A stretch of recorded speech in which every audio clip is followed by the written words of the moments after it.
Как блогеров, пишущих о путешествиях и зеленом туризме в Украине, нас пригласили в пресс-тур по Ивано-Франковщине. Мы оперативно собрали вещи и отправились в поселок Куты, что на Гуцульщине.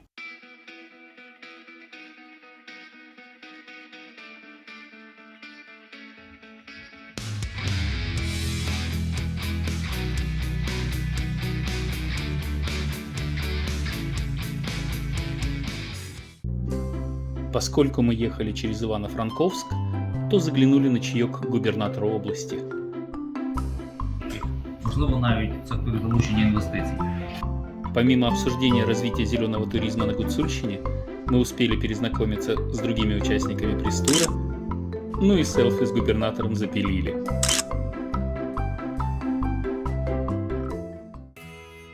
После встречи у нас оставалось совсем немного времени прогуляться по городу перед обедом. Но даже за эти полчаса мы успели заметить кое-что уникальное.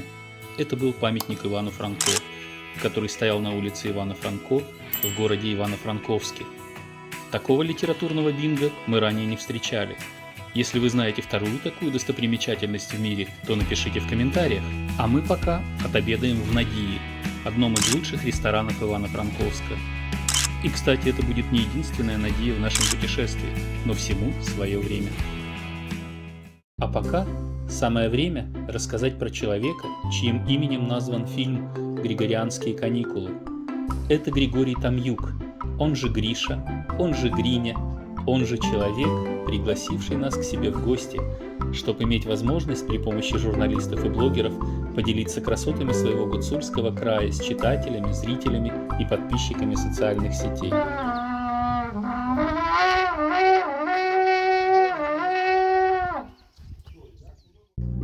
Его знаменитая усадьба Эко-Карпаты расположена в поселке Куты.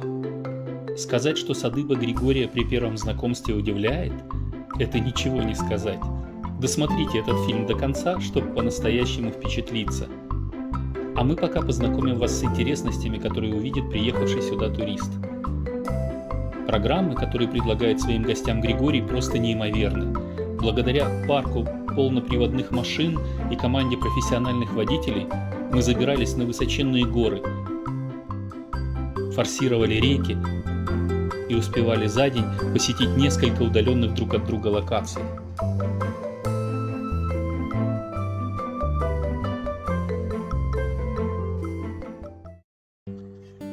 Но пока, как вы помните, мы еще только мчим из Ивано-Франковска в Куты и неожиданно делаем остановку в Коломые, где нас уже ждут. Давно известно, что первым делом самолеты, поэтому и мы начали свой невероятный рейд по Гуцульщине с частного аэродрома Авиакола, название которого расшифровывается как «Авиация Коломыи».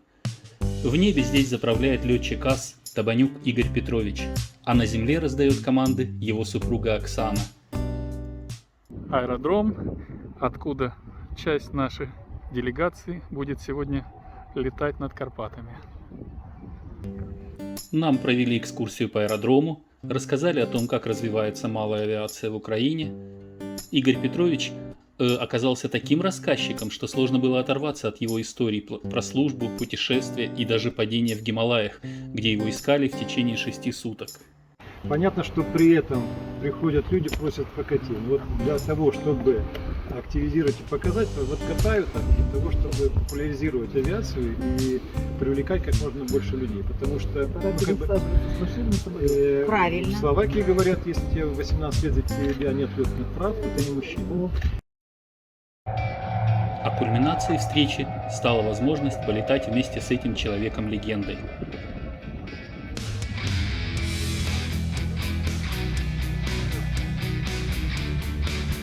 Поскольку профессионалы не любят скучно летать по кругу, то некоторым из наших друзей-журналистов адреналин этих полетов запомнится на всю жизнь.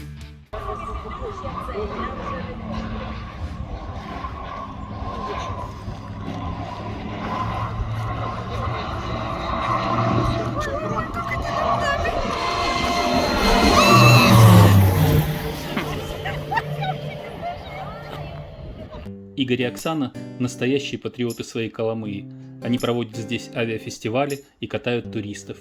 Мы очень рады знакомству с ними, ведь на Земле так немного людей, которые учат летать. Приезжайте к ним, катайтесь на самолетах и гуляйте по улочкам незабываемой Коломыи.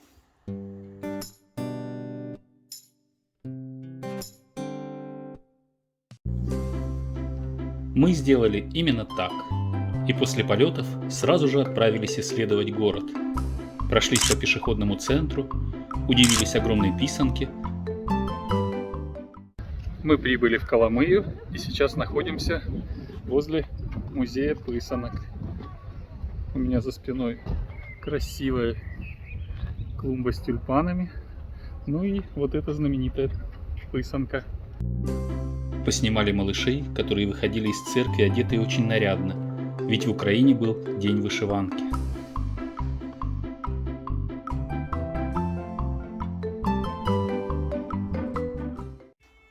После полетов физических можно перейти к полетам духовным и посетить самую высокогорную церковь Украины.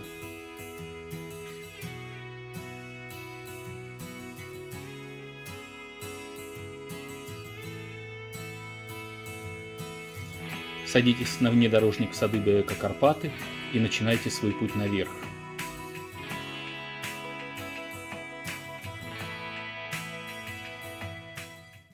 Начинаем следующий день путешествия на джипах по бездорожью. Вот тут девушки. Состав тоже самый. Да, состав уже проверенный временем. Впереди идут, как там, слабые, ты рассказывал, волчьи стаи. Потом Да. идут бойцы, и вожаки едут Сзади. сзади.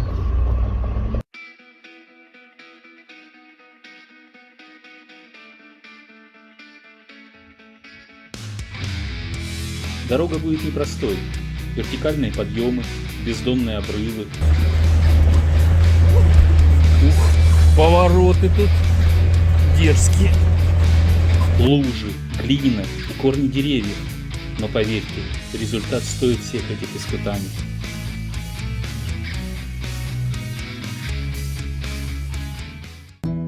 Посмотрите сами. Перед вами церковь Святой Софии Карпатской.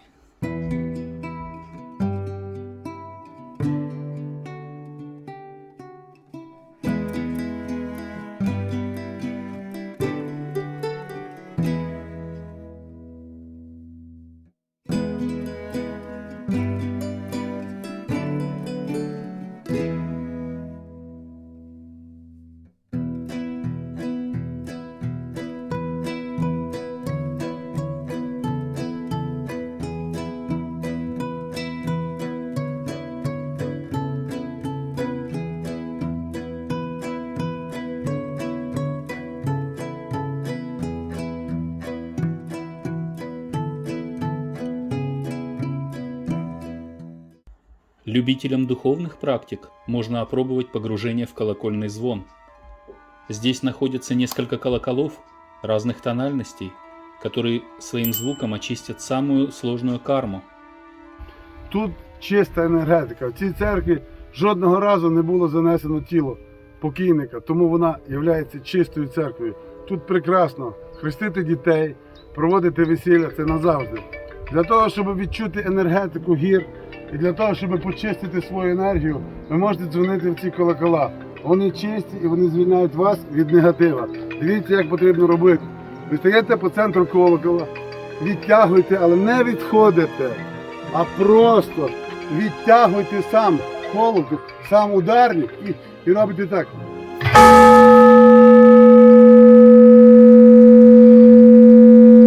І вас просто принизує енергія колокола і чистить весь негатив. І ви очищаєтеся, стаєте добрі, щасливі, здорові, веселі. Пробуємо.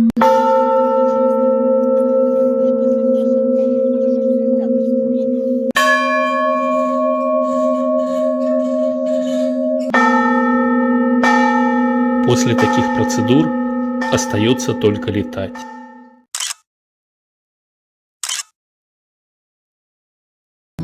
На память о таком магическом месте мы сделали фотографию для своего инстаграма и отправились вниз.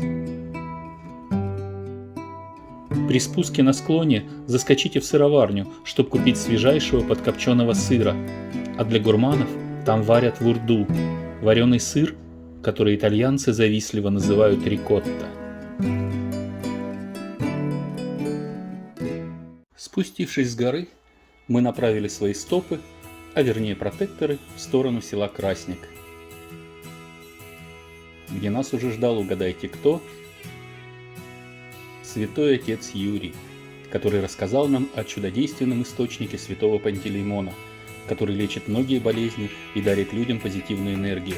Посередині стоїть статуя Матері Божої з Ісусом Христом так на руках. І такі кам'яні сходи. Я сходжу туди, так обійшов 3 рази навколо, окунувся і чую, так до мене приходить енергія. Я відти виходжу і запитую далі, чия це купальня. І чую голос, це на честь цілителя Пантелеймона. Я так повертаюся і вижу над куполком образ цілителя Пантелеймона. І приходить медсестра і каже, вставайте, я вас буду капати. І я тоді проснувся. Ну мені здавалося, що я все ж таки побував тут. Розумієте, настільки прийшла така якась життєдайна така енергія.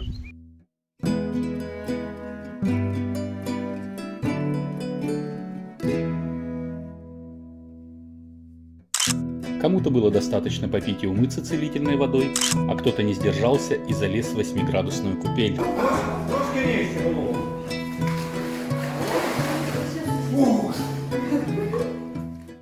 Буквально в нескольких сотнях метров от источника расположился музей гуцульского быта, в который можно погрузиться на несколько часов, слушая байки от Василя, который знает о гуцулах практически все. Гуцули будували свої хати на Кечерах. Кечера – це гора, яка знизу залісена, наверху лиса. Там будували хати. Не будував ніколи біля ріки чогось, боявся або води, або гуцул хотів, аби він високо, аби все бачив. І хата від хати була далеко, на цих Кечерах розміщені. Тому, коли колідники прийшли, поколідували у мене, він трембітав, аби чути, що вони йдуть туди, далі.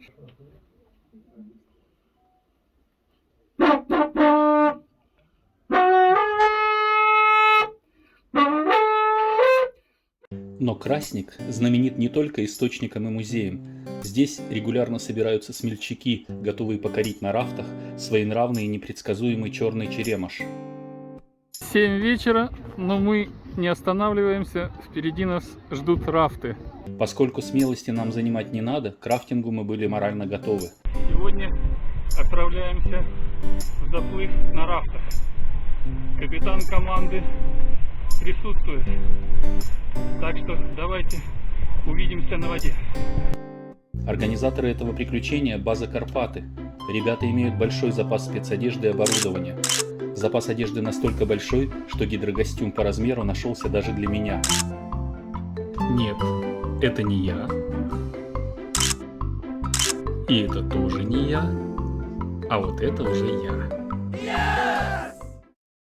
Наша группа в гидрокостюмах, шлемах и жилетах отправляется вверх по реке, а пороги, которые мы видим из окна, уже пугают некоторых слабонервных участников пресс-тура.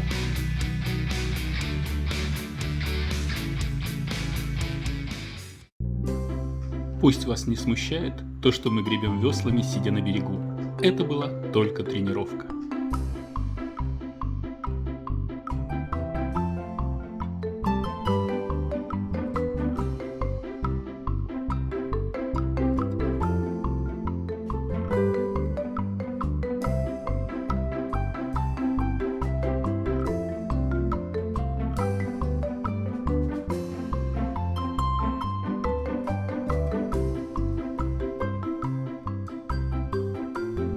Рафтинг был адреналиновый. Наш рафт то цеплялся за камни, то вода обливала всех на перекатах, а из соседнего судна даже выпадение бородатого матроса случилось. Обязательно путешествуйте и обязательно приезжайте в Красник за историей, духовностью и адреналином. А мы уже мчим в соседнюю верховину, чтобы познакомиться с Надией, которая создала музей украинского писателя и фольклориста Петра Шакерика-Доникова. Только послушайте, с каким вдохновением она рассказывает о судьбе писателя, который является ее родственником. Петро Шакерик-Доників – це моїй бабусі рідний вуйко. Ніби дядько, щоб ти розуміли, рідний вуйко, і він написав наш зараз дуже відомий роман «Дідо Іванчик». Надия зачитывает нам фрагменты книги Діда Іванчик, которая выпущена сразу на двух языках – старогуцульском и украинском. Що вона була флудовата, видгоніства, офуклива та страшно видантична жінка, а до того пізмлева така, як її брат Дмитро Шкінді. Волшебные звуки старинного диалекта так впечатлили нас, что мы приобрели эту книгу для своей домашней библиотеки.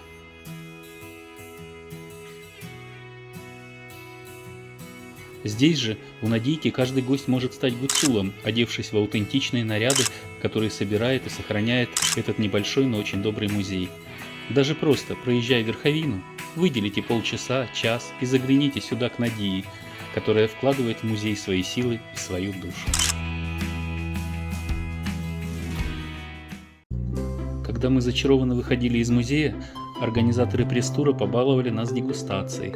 Оказывается, специально ради гостей усадьбы Эко-Карпаты из Драгобича привезли фантастические напитки на основе меда. До речі, термін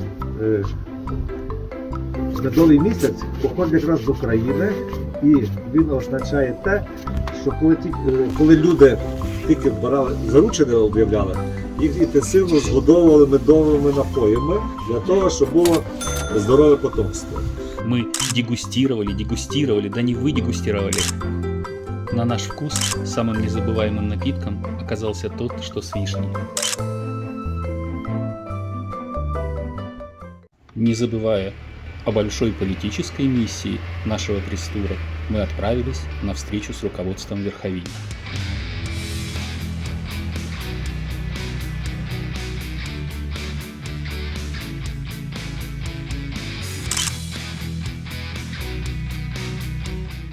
Советник губернатора Одесской области Вячеслав Владимирович Воронков встречался с губернатором Одесской области. И пока одесская часть делегации обсуждала вопросы сотрудничества областей, мы готовились к открытию очередных чудес Гуцульского края, таких как Буковецкий перевал.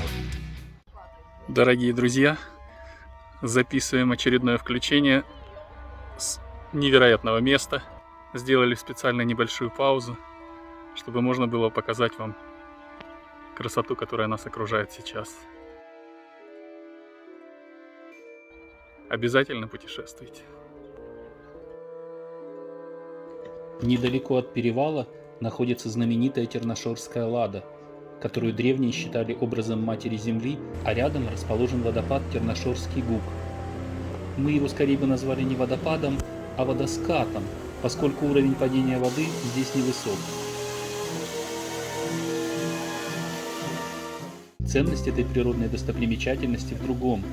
На верхнем уровне есть купели, где можно окунуться и освежиться. Но будьте осторожны, на мокрых камнях падения случаются. Доказано участниками нашего пресс-тура. Мы давно хотели побывать в мастерской, где делают настоящие шерстяные изделия, и поэтому отправились в село Яворев. По пути заскочили на кофе в ресторан «Бабай», что примостился у дороги. Здесь самое главное – вкусный кофе, уникальные деревянные интерьеры и колесо от водяной мельницы, которое реально приводится в движение рекой.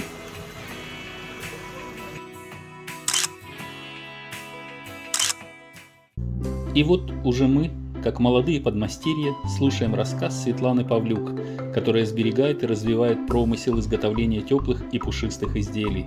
Треба брати кусочок отої вовни, що ми там вийдемо, і на такій граблі отак розчісують. Ткацкий станок, который работает по всем принципам, которые были раньше на Гуцульщине. Вначале нужно из вот такой шерсти накрутить толстую нитку вот такой толщины, после скатывать ее в специальные мотки и потом уже просовывать для того, чтобы получилась ткань.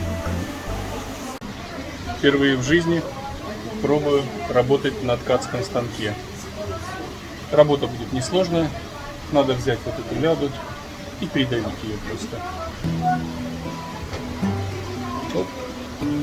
Эта ляда называется давилка по-простому и прижимает нитку, которую до этого наткали, чтобы получились нужные изделия. В мастерской стоят необходимые станки, а в подвале шумит вода, и при желании туда можно даже нырнуть и понежиться в свежей водичке.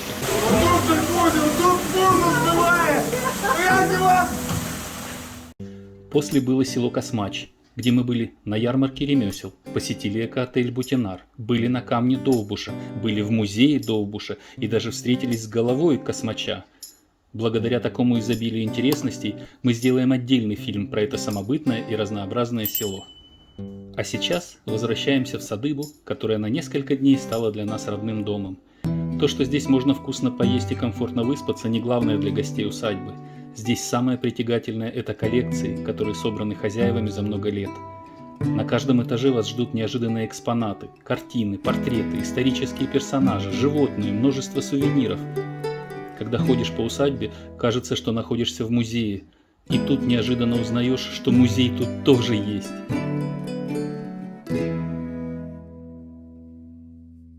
И называется он «Музей всего».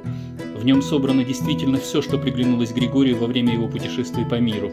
Он сам проводит экскурсии для гостей, показывая свою коллекцию. Прилетел туда на богами, закрыл глаза, и там дождь, сидит, спальня, сидит.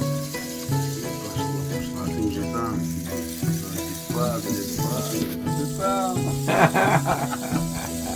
Здесь чувствуешь себя словно в пещере Али-Бабы, разглядывая кривую саблю янычара или слушая звуки поющей чаши.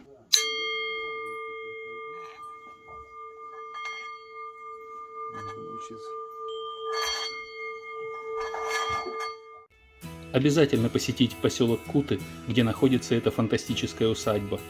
Вы получите массу удовольствия от организованных Григорием экскурсий по Гуцульщине. Лично мы однозначно вернемся сюда, так как нам очень понравились проведенные здесь григорианские каникулы.